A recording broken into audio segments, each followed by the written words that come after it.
4:16. Vārds garīgiem mūziķiem un šīs mūzikas mīļotājiem.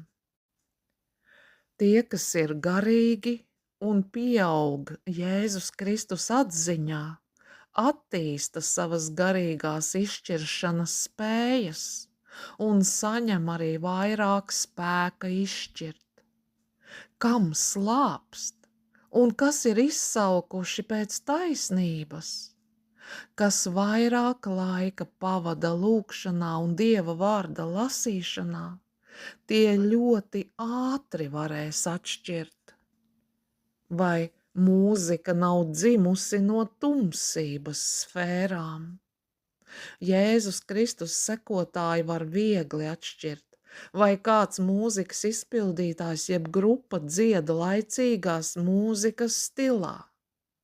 Viņi var pasacīt, kad izpildītājs vai grupa uzstājas garā, ar lielo burtu, vai miesā. Kas tīrs un svēts, uz tā vienmēr ir svētā gara zīmogs.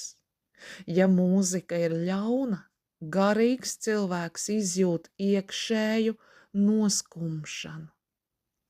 Esmu novērojis, ka visi bez izņēmuma, kuri dziļi nodevušies lūgšanas dzīvei un mīl to kungu, noteikti atraujas no skarbās, griezīgās mūzikas. Viņi slāpst pēc mūzikas, kas dvēseli mierina. Viņiem patīk mūzika, kas izceļ un slavē Jēzus vārdu un kas pamudina nest Dieva priekšā salauztu un sagraustu sirdi. Tā var būt skaļa vai klusa, ātra vai lēna. Mūzikai, kas skar garīga cilvēka dvēseli, nav roka pieskaņas. Parādi man kādu pazemīgu, Dievam nodotu lūdzēju mūziķi.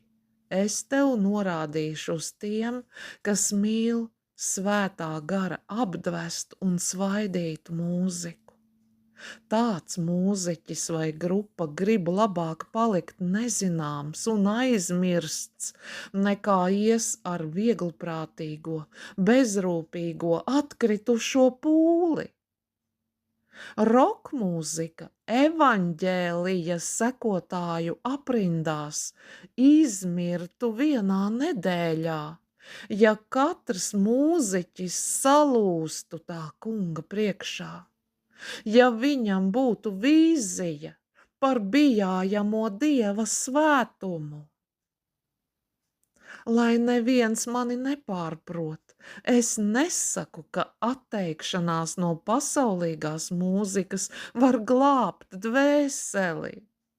Saku vēlreiz, mēs esam glābti žēlastībā, ne ar darbiem. Šī vēsts ir par paklausību mīlestībā. Mēs iegūstam drošību pie asinīm aptraipītā altāra. Mūs šķīstī Dieva svētais vārds, lai Dievs šķīstī mūs visus.